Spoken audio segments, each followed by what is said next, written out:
Assalamualaikum warahmatullahi wabarakatuh. Perkenalkan, nama saya Putri Febrinda, NIM 2027065, mahasiswa dari Stikes Pancabakti Bandar Lampung. Pada saat ini saya akan sedikit menjelaskan tentang tindakan-tindakan yang termasuk korupsi dalam kehidupan mahasiswa.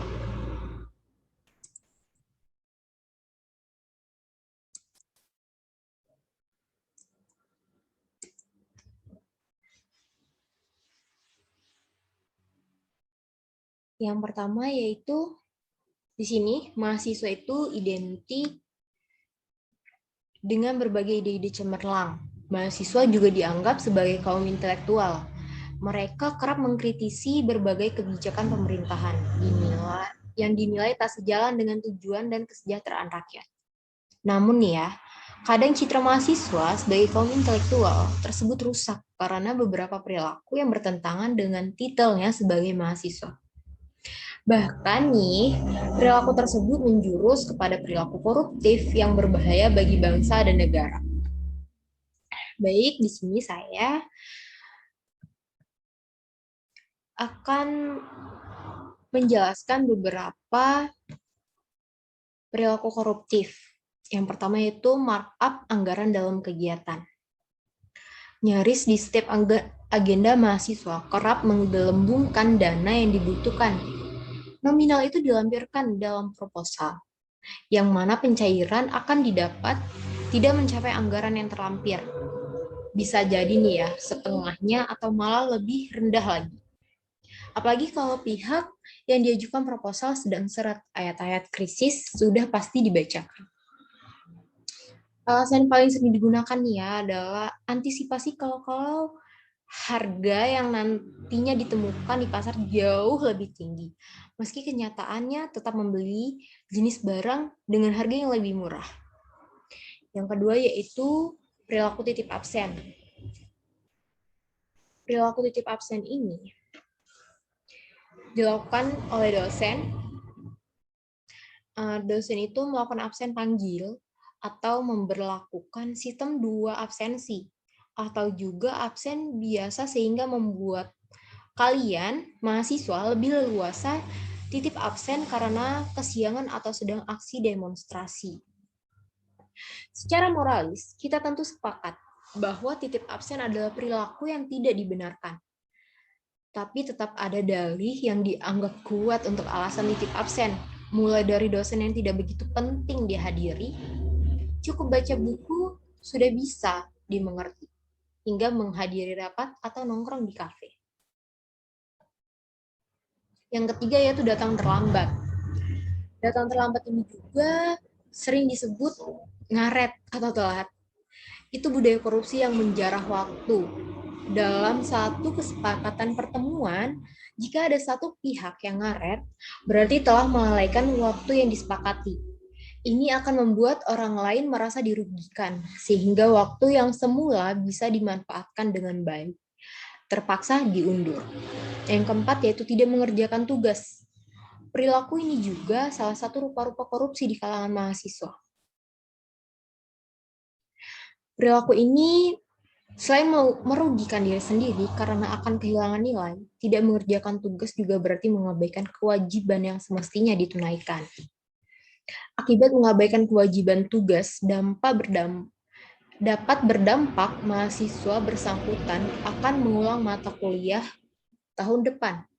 Lebih parahnya, masa kuliah bisa jadi lebih lama.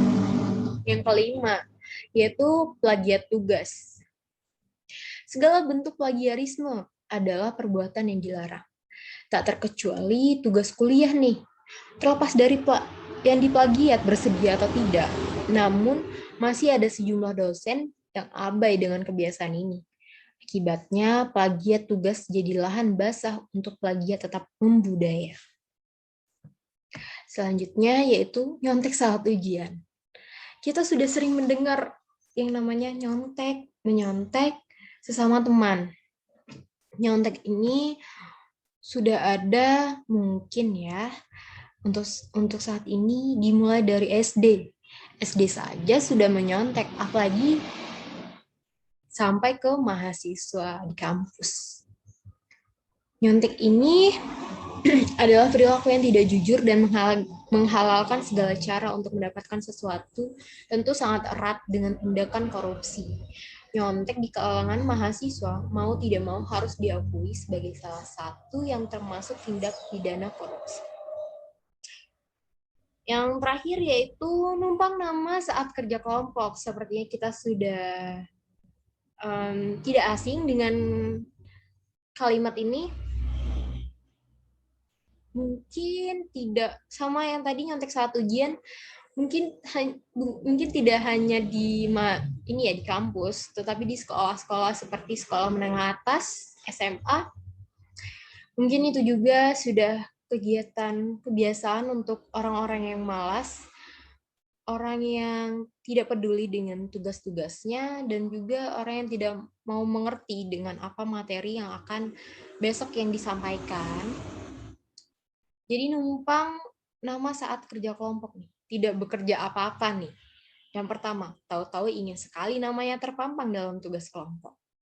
Perilaku macam ini kerap ditemui di kelas manapun.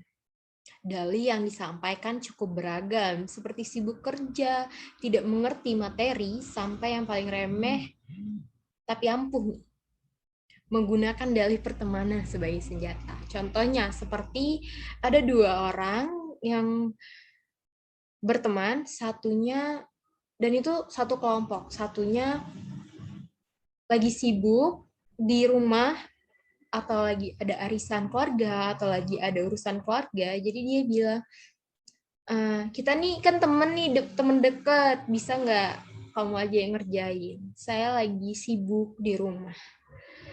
Jadi padahal nilai itu buat 2 orang ini, tetapi dia menyuruh yang satunya saja. Dan ya seenaknya dia untuk cuma numpang nama aja di kelompok itu. Jadi contohnya seperti itu ya. Perilaku ini tidak jujur. Semacam ini membuat mahasiswa menjadi lebih leha-leha dan mengabaikan kewajibannya. Jadi menurut saya kalian seharusnya kalau di kelompok itu ya bekerja. Seperti kan di kelompok itu bisa bekerja, kita mencari materinya bareng-bareng, kita berdiskusi seperti apa materinya, sepertinya materi ini lebih cocok, sepertinya materi ini lebih masuk gitu. Dan juga kita bekerja, saya membuat makalahnya nih, kita bagi ya, membuat makalah dari awal sampai isi atau dari isi sampai akhir seperti itu, dan juga seperti membuat PPT juga, itu juga bisa dibagi. Jadi ya bisa, semua di kelompok itu bisa bekerja sama. Baik, itulah beberapa rupa-rupa korupsi yang dilakukan oleh mahasiswa. Daftar ini tentu masih bisa ditambah dengan beragam kasus lainnya ya. Tapi hal remeh-temeh di atas sudah banyak terjadi dan dianggap sebagai sebuah hal yang biasa bagi mahasiswa atau siswa-siswa di sekolah. Perkaranya kita tahu itu salah, tapi apakah kita mau sadar dan berbenah? Baik, itu saja yang dapat saya sampaikan. Apabila ada salah kata, saya mohon maaf. Kepada Allah saya mohon ampun. Saya akhiri. Wassalamualaikum warahmatullahi wabarakatuh.